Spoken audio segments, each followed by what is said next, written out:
Steven Seagal versus Judo Gene Lebell. Their showdown has reached mythic proportions to the point where even comedians who have nothing to do with these two guys are talking about their dust-up. Choke Steven. Puts him in a chokehold. Right?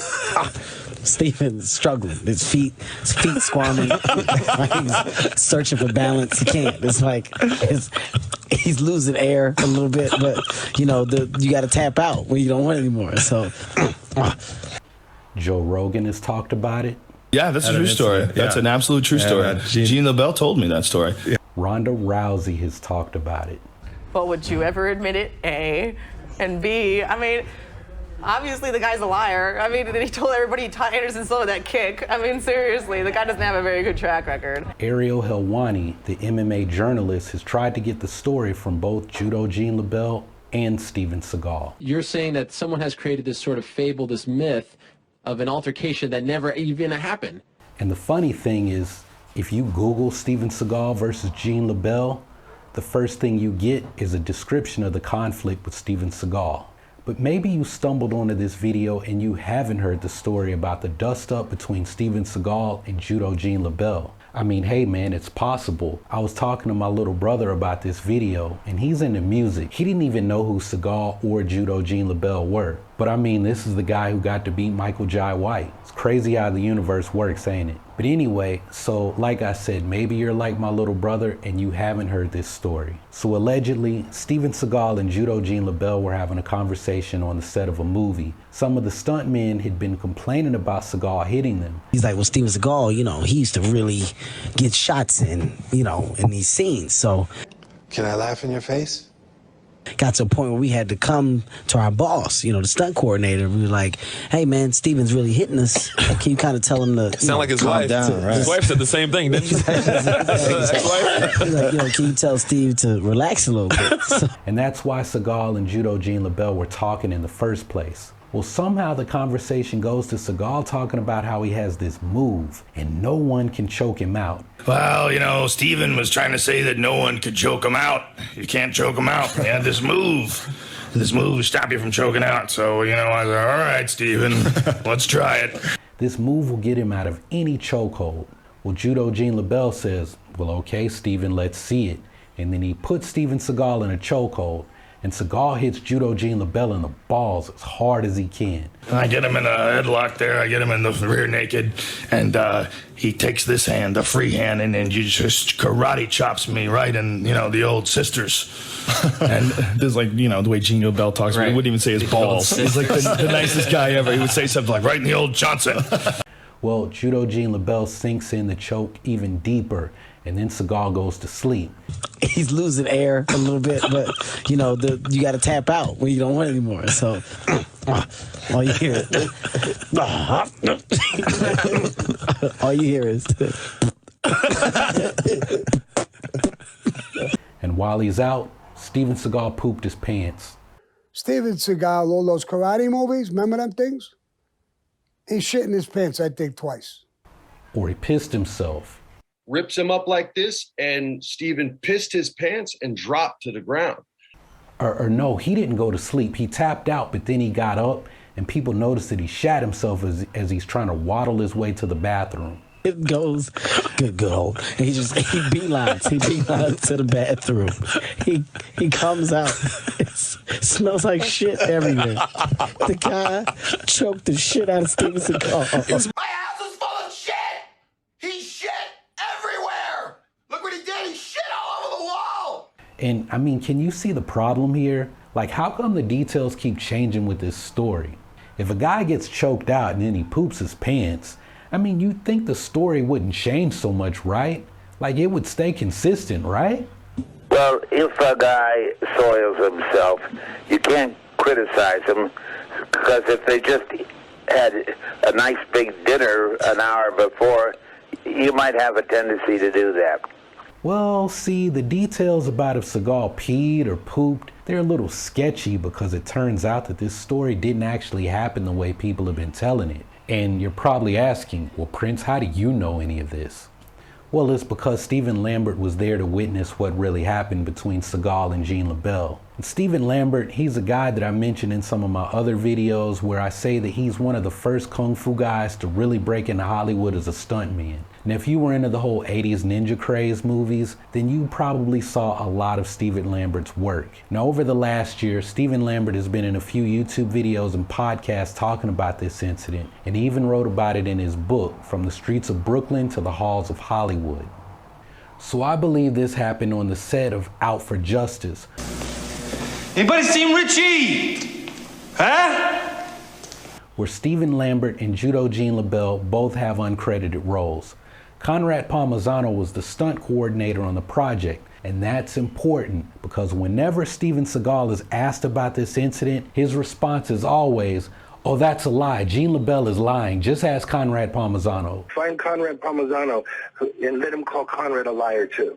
What's up, guys? I got a quick update to the video. So it turns out everyone who's been saying that this happened on the set of Out for Justice was wrong. It was actually marked for death.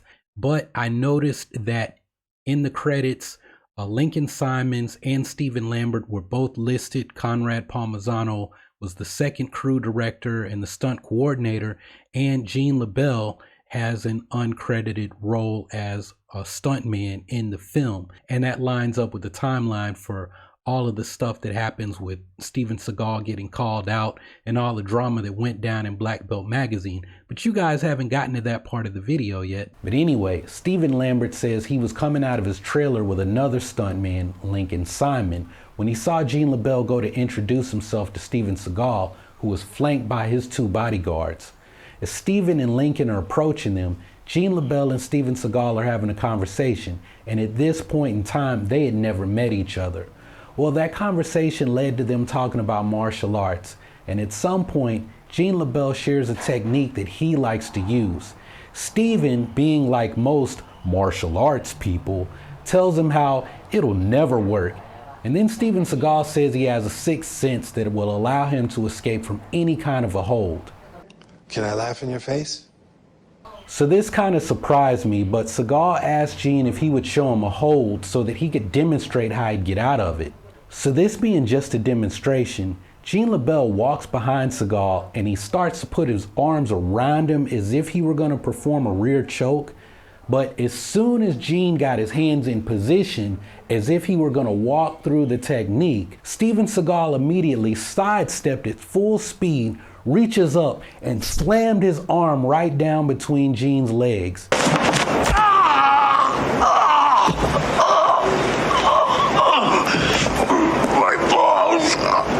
He hit Gene Lebell so hard in the balls that Steven Lambert says that Gene Lebell's feet left the ground. But here's the thing, Seagal hit Gene Lebell full blast in the nuts with the back of his forearm, but Gene Lebell still had his hands in place to perform that chokehold. So when Gene's feet finally touched the ground, he immediately did a sidestep of his own, which put him in position to sweep Steven Seagal off his feet and then slam him to the ground. Steven Lambert says Seagal must have went flying at least 5 feet in the air before he slammed down on his back. He hit the ground full force with no match like a sack of potatoes. Seagal's bodyguards were looking at each other like they didn't know what to do when Seagal hit the floor. They then looked at Seagal and he shook his head at them as if to say, "No, don't do it." Gene Lebell then put his hand up to help Seagal up as if nothing happened and goes, "Now if I did that to you, let me show you what you could do." Like he's going on with the demonstration like the whole exchange had never even happened. So Gene was attempting to demonstrate a choke so that Seagal could show him how he would escape it, but it turned into Gene Lebell taking a forearm to the balls and Steven Seagal getting slammed on his back. Now everyone watching this is kind of in shock, and Steven Lambert goes off to tell Conrad Palmisano that Steven Seagal and Gene Lebell are about to have a scrap by the trailers. Now like I said, that's important to remember because Seagal is always telling people to ask Conrad Palmisano about the incident. And I was with a guy called Conrad Palmisano, who is still a legend and one of the greatest stunt coordinators in the history of Hollywood.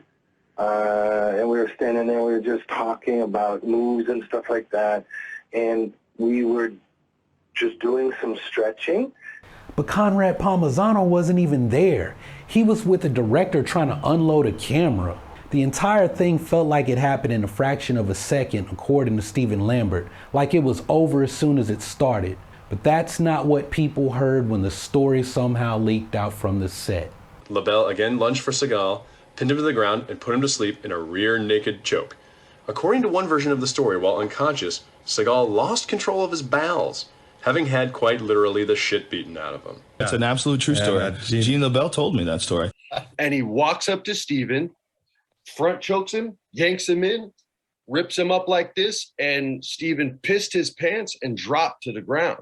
So that raises the question as to how did a misunderstanding that led to Steven Seagal getting slammed on his back by Judo Gene Lebell morph into the version that everyone repeats, where Steven Seagal was choked out by Gene Lebell and then soiled his pants? He shit everywhere! Ding ding. Well, that's the $1 million question. Stephen Lambert wrote in his book detailing the incident that within weeks, Steven Seagal and Gene Lebell's conflict was the talk of the stuntman and martial arts circles in Hollywood. When he tried to tell people that Seagal never got put to sleep or went into convulsions or crapped himself, well, people didn't care what he actually witnessed. They just kept on telling the version of the story that Joe Rogan and Rhonda Rousey and Kevin Hart and everyone else has repeated. And why did everyone believe this version of the events? Well, because Steven Seagal is an absolute monster. Oh, wait a minute. My bad, y'all, that's a different video. No, let's think about this. Who was spreading this story? It was stunt guys and martial arts guys. And do you know who was a martial artist around that time who was connected with people in the film industry? Bob Wall. The same Bob Wall who Steven Seagal made sure to call out in that video that he did with Jesse Enkamp. You know who else Seagal called out in that video as a liar? Judo Gene Lebell. Because in America, you have guys like Gene Lebell and Bob Wall, and these people who every time their mouth opened, they were lying. Now, I'm not saying that the late Bob Wall was behind this version of the story or how it spread, but this is around the time that Bob Wall and Steven Seagal had a really big beef. Steven Seagal made a comment in one of his first interviews in Black Belt magazine where people interpreted it as him issuing an open challenge. Seagal touched on this in his conversation with Jesse and Oliver, and remember how Seagal said that no one stepped up to the challenge? Well, that's not true. See, Seagal allegedly made some negative comments about Bruce Lee and Chuck Norris. Now, I've never seen any of the Bruce Lee stuff that he may have said, but I did notice back then that Seagal wasn't saying anything about having met Bruce Lee when he was younger. And the worst that I'd seen about Chuck Norris was him saying that he didn't like Chuck Norris movies. Now, at this point in time, a Chuck Norris movie would do well to make $10 million, and a Steven Seagal movie would make like $40 million. Can I laugh in your face? So there were people who didn't like Seagal taking shots at Chuck Norris, and Bob Wall was #1 in that crowd. Bob Wall actually did challenge Steven Seagal, and he put together a group of martial artists known as the Dirty Dozen, who all were willing to fight Steven Seagal in a sanctioned exhibition bout. Some of those guys didn't actually have beef with Seagal. They were just fighters and were willing to step in a ring to see what he had. And those guys included Bill Superfoot Wallace and Benny the Jet Urquidez. A whole gang of just old school killers. And all these guys called Steven out on the cover of Black Belt magazine and said, "We think you're bullshit. We all want to fight you." And it was all because of this Under Siege incident. And he said, "Well, I only fight to the death." Bob Wall recruited Gene Lebell to be part of that group, but Lebell backed out because he said this whole thing with Seagal hurt his career. And that brings us to an interesting part of the story, how Seagal wanted to bury the story along with Judo Gene Lebell's career. And after my incident with him, I spent a few months with lawyers and... The whole thing about Steven Seagal getting choked out and crapping himself has caused Steven Seagal a lot of embarrassment. But the thing is, there's a reason that people would so readily believe this story. Seagal does have a history of hitting stuntmen. Think about the version of the story that Kevin Hart told. He started out saying that a stuntman told him how Seagal has a bad habit of hitting people on set.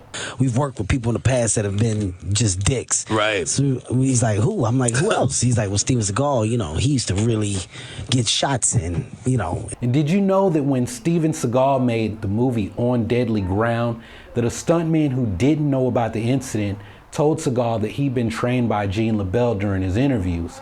Seagal had a big smile when that guy was hired, and he made sure to go extra rough on him in their fight scenes. Can I laugh in your face? I mean, like, that's not even professional at all. People can get seriously hurt like that.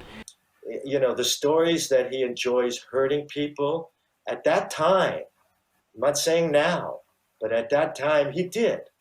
Even Stephen Lambert, the guy who came clean about all of this, nearly had his arm pulled out of socket because Steven Seagal decided that he was going to change the choreography during their fight scene without telling anyone, including Stephen Lambert. Yeah, I tell you a story in that book where he tried to hurt me, and thank God I'm like a monkey, and I was able to twist out of it in midair. Otherwise, my arm would have been broken in half. And when I checked a Facebook group made up of members of Stunts Unlimited, a stuntman's group, I couldn't find a single positive comment about Steven Seagal. And a lot of the older members in that group probably worked with Seagal on some of his projects.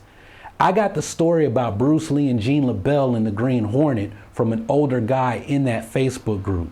So a lot of people don't like Seagal, and it's not because of some CIA conspiracy or very powerful people being paid off to say bad things about him. It's because he's really a shady dude, like how he tried to bury Gene Lebell's career over an incident that was his fault in the first place. So like I was saying, multiple times Seagal has tried to arrange to have Stephen Lambert come clean and tell the story.